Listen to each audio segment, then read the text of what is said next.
You tell yours. No, it's not mine actually. But I remember there was some character that was dirty of the game, and when he was entering a city, fly sit on his figure, and everyone was just laughing because they were mocking him like, all the time. And, you know, that's.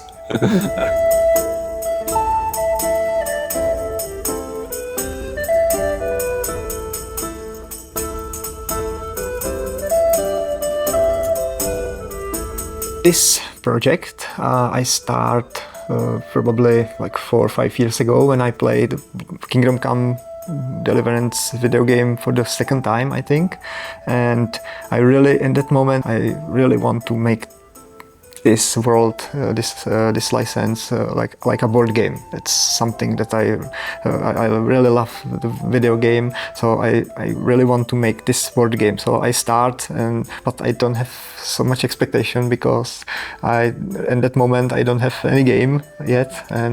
But I feel it's something I need to try. So I start to work on very first prototype that I playtest a few times. And when it started to work a little bit, it's still a little bit because it was a really huge game from the beginning, I want to show this game to to publisher. And what I know that this game is so huge, there is only one board game publisher in Czech Republic, especially in Czech Republic, maybe in the world, that can handle this big game. So I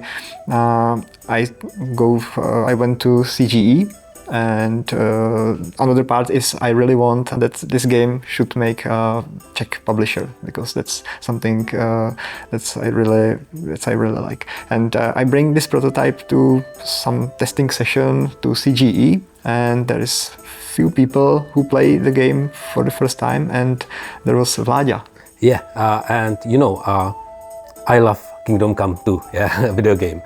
And when I played this, I know it was just a rough prototype, yeah, but I was not evaluating the current mechanics and state of development. I was like seeing the potential, yeah.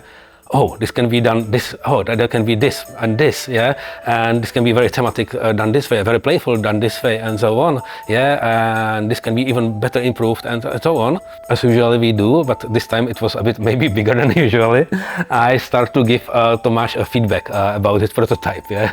A lot of feedback, and my head was explode, and I say, okay, I cannot imagine how I handle this big game with this lot of feedback, and especially with license where I don't know if the Warhorse should like to make or give us the license. So I say, okay, how I can handle this, and then I have some idea, because I saw that Vlaada really liked the video game, and he gives me a very good feedback, and he's always very positive when we talk about the feedback. So I simply ask him if he want to collaborate on this game.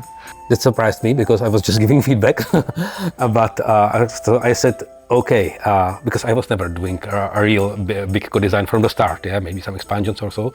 So I said, okay, I need to think about this, yeah, and yeah, and it took like 2 minutes. Yeah, I needed to think, and yeah, you know, I was at that moment I was kind of design hungry. Yeah, I was working for several years. We just published the Codenames app. I was working for several years and so on. I was not doing a big meaty board game. I enjoyed a lot working on the video game, on the app, but I was not doing some big meaty game for a long time. And this just exactly fitted my, like, that's maybe why my feedback was so, because I started to imagining the game, yeah. So yeah, it took 2 minutes to decide. So, yeah, and we start to talk about the how it should work in the future, and then we collaborate. But I remember the moment when I go home, back home, like it was like 2 hours long way in my car, and that was like one of the best moments in my board game career, because I had feedback and people liked the prototype, and Vlaada said, yes, I would like to make the game with you. Yeah, of course, me too. When I was returning from the event, I said, okay, and ideas was flowing through my head, and I had to call Tomáš very often, very soon, with some ideas for the game, about some thematic elements and how to do stuff and so on. And also it was a personal thing, because Martin Klima, who is one of the people behind Warhorse, is my old good friend and colleague. Yeah, I said, okay, this will definitely please him. Yeah, and this is a great team, and I was so looking forward to work on a big game. Yeah, so it was perfect.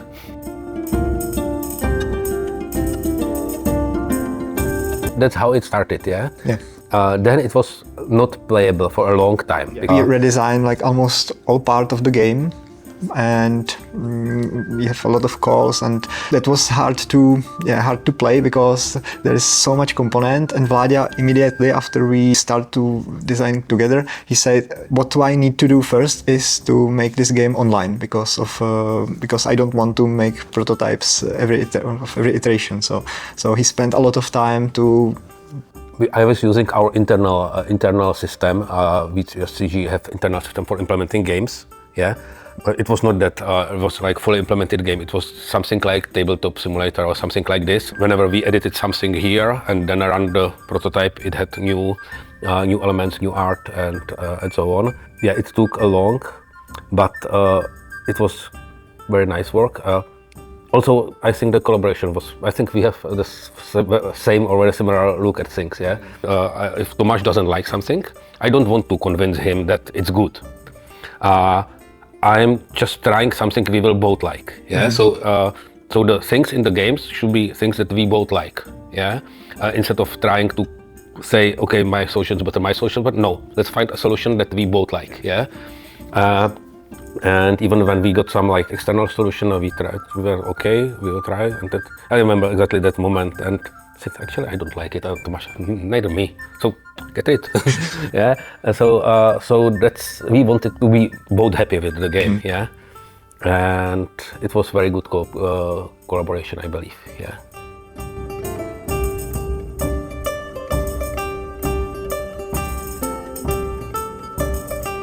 I remember stories from the first time we played on table. Yeah, we sit together, me, Tomáš, and one of our programmers that helped, Adam, that helped us to, by the way, author of Drillers. That helped us to implement stuff, because he was actually behind all our online system. And then we played, and I still remember the story of the first play on table, because it makes memorable stories. Yeah. I can tell. I was starting here, close to Sasau, and want to collect herbs in this forest. And I said, oh, we implemented random events to the game when entering the city. And I'm very curious. Is it worth to make one step to the city?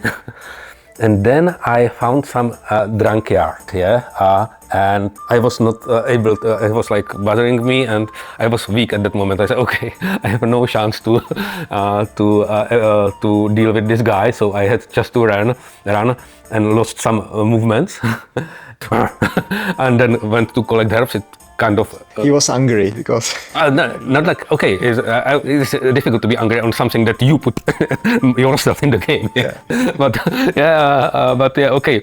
So, but it was not critical. Yeah, it was kind of slower start, but it went very well. The game went very well for me. I was really enjoying it, and then it was last day of the game, and I was running all the way around the map to buy armor here for some final combat. Yeah, it's in same city, Sasau. Yeah, in the same city, and at this moment we didn't have that many events, so we shuffled meanwhile. And when I entered the Sasau again, the very same card, the very same drunk yard appeared, and at that moment I was pretty strong. So I just dealt with him, and the grateful armorer just said, okay, thank you very much, and I started to be his friend, which is in our game it's presented by putting a bed there, yeah, because I'm always welcome there. I can buy a bed in inn or get it for some quest, and in this case I get it for dealing with a drunkard, and it also means that I have discounts at his shop.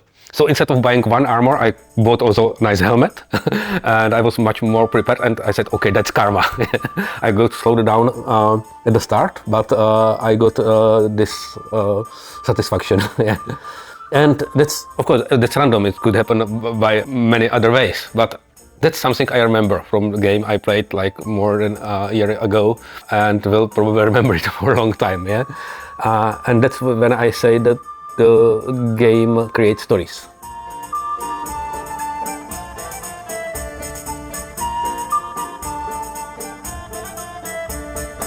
We didn't develop the game to be cooperative, yeah, but not also like directly competitive. Imagine you are a hero in this, or I mean a rather common person in this world, and you want to make yourself a name and achieve something, yeah? And it is not that you need to beat other people that are trying to same. Actually, you can even benefit from some cooperation, yeah? But you still compete for some resources. Yeah, there is a lot of resources, a lot of animals, lots of herbs, lots of stuff you can buy, and that's, if you want something, you need to think if someone else can take it, and so that's like the competing part. But there's also like competitive part in this because you can meet another people, another you player. Mean cooperative. Like cooperative.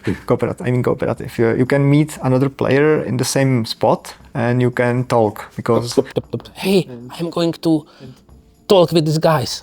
yeah, because there is a mechanic that you say what you want to do, and you benefit in this. Yeah, both people benefit. Yeah? We both benefit. I get some advantage when I will be really doing this, and he gets some experience from sharing. Yeah. He told me about how he will fight with these guys, and now Actually, I wanted to talk with them, but maybe someone else will come and kill them before I will make friends. Which is probably more correct approach than making deals with bandits. But yeah. The cooperation is on, and competition is on many levels. The cooperation was not that intended, but we introduced the storylines. And the storylines are kind of difficult to, you can complete them on your own, or you can even compete with others who will contribute more. But in our playtesting, in many times it happened that people really wanted to finish the storyline, like to heal Merojet, or to investigate this crime here, or something like this, or make the wedding to happen.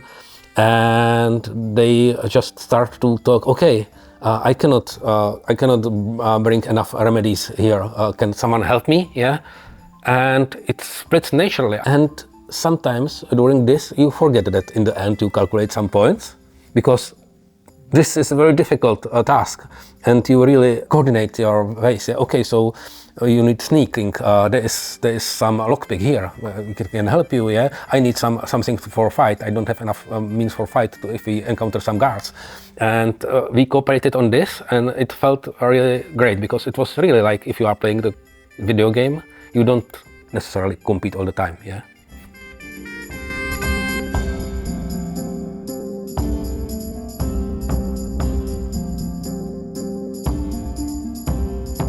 My favorite part of the game is actually its very start, because I get my selection of skills, my selection of starting quests and starting positions, and in my and this starting setup, and in my head immediately starts like the scenarios how I will be playing evolve. Yeah, so I check my quests, yeah, starting quests that are important. Okay, I can collect some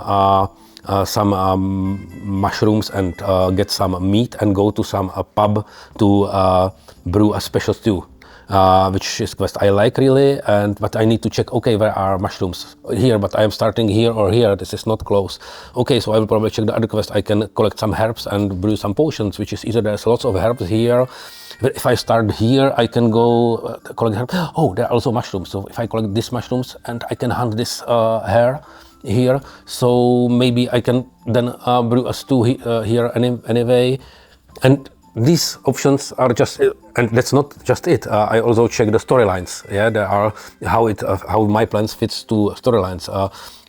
Okay, there is wedding. They want in Talmberg. I want to bring some meat there, so maybe I really want to hunt. Then I check my skills, and I see okay. This skill says it's very great skill if you have a horse. So I can take the skill even if I don't have horse and maybe get the horse. Oh, the horse here is Eponant, which benefits from having herbs. So, and I have herbalism in my hand. So if I take herbalism, so I will be collecting herbs and this horsemanship, and then this great combo if there's Epona. But how to get it? She's expensive, yeah. And they say, okay, there's sneaking, which is very good for getting a horse, not by money, just by sneak away, yeah? If you don't mind to get a bit dirty, and if you don't mind some consequences it has. But I can pick only 2 of these cards, so which one? And so on, yeah? That's something that I really like, is that as soon as I sit to the game, the decisions are simple. Pick one of 2 quests, pick one of the starting positions, pick 2 of these cards.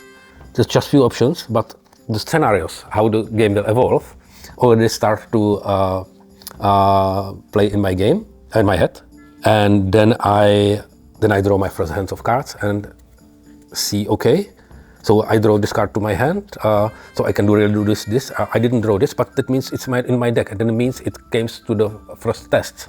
So I start to really think how to do, in which order to do those things and so on, and then something happens and some player collects these herbs and mushrooms and I need to change my plans, but that's really my style of game. I don't like games where you have everything planned and then just execute it. I like a game where I'm on my toes all the way, thinking and watching and looking for opportunities, maybe opportunities I didn't know. I get new quests here, and it all blends to some big story that evolves and every change, and it's still a lot under my control, which is what I really like.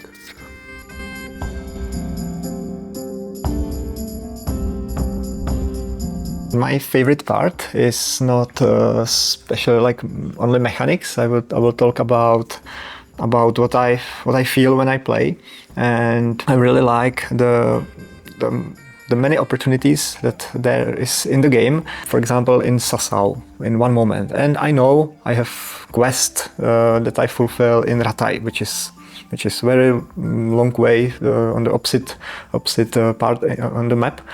And I know I don't want to go just for this one quest. It's like, okay, I will go to Rataj, but not only for one quest. I can gain some meat somewhere because there is another small quest to fulfill. So I would like this and this, and here I can wash myself, and here I can take herbs. So I plan a lot. And find a lot of opportunities to go somewhere and have more of them. It's like it's this. I think that's capture the essence of the Kingdom Come Deliverance video game, because I always was somewhere and I want to go to another village or city, but I don't want to go there just for one thing. I always want to go there because of 3 things and do it effectively. So this is my favorite part, and that's why a lot of quests in the game are you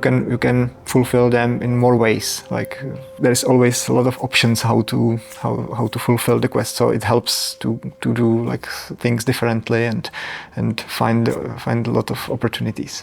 Yeah, and this is also about postponing the plans. Okay, I really wanted to steal a horse in one game. Yeah, here in Merchojedy in Czech. I don't know how to read it in English. But I was moving here somewhere. I thought, okay, I should go there and steal the horse finally, because it would help me. And there was still so many things to do. And when I got there, And finally I was able to steal the horse. I realized I have so much, it was the most expensive horse in the game, by the way. And when I finally got there, I realized I have now so much money, I can just buy it. So, and buying is, because stealing takes all your turn, but buying is just, okay, here are money, they give me the horse. And against all plans, there was big story battle here. I was thinking that I will not participate, and I just bought the horse and ran all the way here and used the horse in battle that I was not planning to attend.